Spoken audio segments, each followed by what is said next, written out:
Well, I'm out at the range today and I'm going to try some of these Dominion Arms round ball slug loads, 2 3/4 inch 12 gauge, and they're listed as low recoil. And I've got 3 different shotguns to try them in. On the top is a Remington 870 20-inch barrel improved cylinder slug gun with a dot sight on it. In the middle is my 1100 with the new 21-inch fully rifled barrel with rifle sights. And on the bottom we've got a Lakefield Mossberg 400 with a 30-inch full choke barrel. So a little different selection of barrel lengths and chokes to try these slug loads out at. We're going to go to 50 yards and try some 5-round groups and see how they do on the target, and also see how they do over the chronograph. Okay, first up we're going to try the rifle barrel 1100.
So as you can see, these didn't have enough power to cycle the 1100. Had to be operated manually. Let's see what the chronograph gave us for readings. Low 1165, high 1200, for an average of 1182, extreme spread of about 35, standard deviation 14, and here are the individual 5 shots. So those are quite a mild load. Certainly not hard on the shoulder at all. Anyway, let's go have a look at the target. There are 5 shots of the round ball load at 50 yards out of the rifle barrel 1100. It's a little hard to tell just which of these is multiple hits and which is a single hit. That looks like a single one. At any rate, there are 5 there. There are none on the rest of the paper. So that's got to be 6 or probably 7 inches at 50 yards. Not spectacular by any means, but it's actually a little better than I thought it might do at that distance. So we'll patch this up and try a different shotgun. So up next we've got the 870. This has got a improved cylinder rifle sighted slug barrel on it. I've got a dot sight on top of it here. Make sure the chronograph is on, and we'll see how this one does. Make sure I'm not going to clock my chronograph.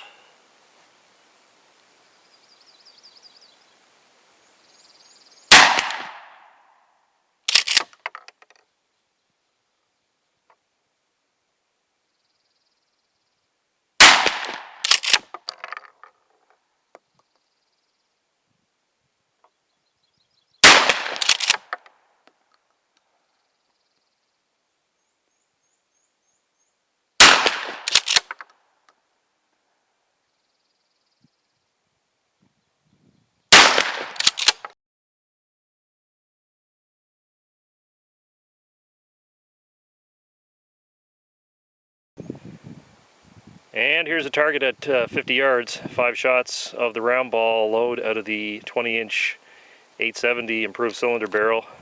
Enormous group.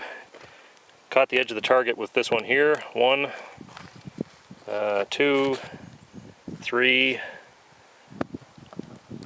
4, and 5. So last up, I've got a 30-inch full choke Mossberg here. And see if that extra barrel gives us much more speed. Probably not a whole lot, but we'll find out.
Alright, let's see what the Mossberg velocities are. Low 994, high 1268, average 1139. Ooh, there's a big extreme spread. And in the individual 5 shots.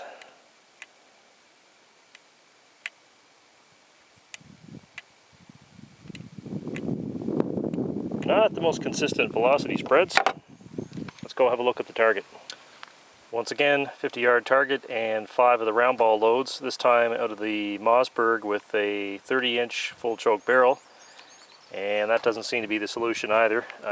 We've got 1, 2, 3, and 4, and I cannot see the 5th one on here, so I don't know where it went.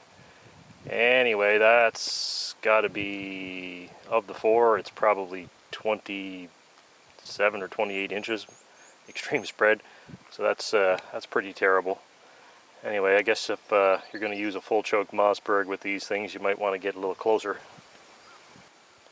Got a bit of a victim from today's slug testing. My poor old crony, I clocked it with a couple of wads apparently, kind of dented in this, I guess it's like a plastic faceplate on it, but anyway, it still works, so lucky there. But as they say, there's 2 kinds of chronographs, ones that have been shot and ones that haven't been shot yet. Well, I'm back home from the range, and after a bit of looking around, I managed to find a few of the wads, although considering the quantity of shots I fired, I didn't find all that many of them. Most of the ones that I found were about 40 to 50 yards down range, and did find one that was actually all the way to the 100-yard backstop, so that's a bit unusual to have a wad go that far. It must have been stuck to the round ball projectile itself to make it that far. Anyway, let's have a quick look at the condition of some of these. You can see that this end is the somewhat more blackened end. This would be the gas seal portion of the wad. These are a double-ended wad, and the manufacturer can load them in either direction, so one end kind of cups the round ball and the other end acts as a gas seal. So for the most part, the wads don't look to be in all that great a condition. This one here, you can see the gas seal survived alright, but the ball punched right through the base of the wad there. And let's see here, another one here, same idea. This is the gas seal end, and the ball pushed right through the base of the that portion. They're kind of shredded looking. Another one that's pretty well shredded up looking. So the wads are not in that good a condition. Some are even worse. There's one that's really shredded. And I don't know which of the guns these came out of. I mean, I did use 3 different barrels, so it's really not possible for me to tell you which is which with these. But anyway, usually the wads should be in better condition than that with a slug load if you got any kind of accuracy. And these loads really didn't shoot terribly well. In fact, they shot terribly in in at least one of the guns. They were really quite awful. Out of the rifle barrel, they were just sort of acceptable. Out of the full choke barrel, they were really terrible. And they're not very powerful. They wouldn't run the 1100 action. All in all, I really don't think much of these shells. I don't think they're really very. I don't think they're very useful, to tell you the truth. The idea behind a slug is to extend the range of your shotgun a bit further for use on, bigger targets, non-feathered type targets for, deer and so forth and so on. And I guess, these would probably do the job if you were really close, but I wouldn't feel comfortable hunting anything with these because you'd have to get so close to it, you might as well use, buckshot or something like that. I guess for just sort of messing about at the range, they kind of are right as long as you're not too far away.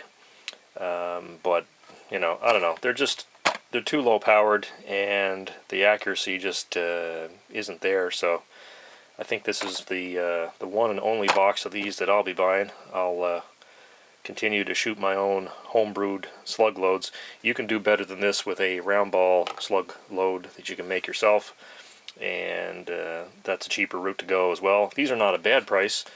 By slug standards, it was this was $20 a box for 25 shells, which is not too bad for slugs. But get yourself a round ball mold of your own, and you can beat this combination.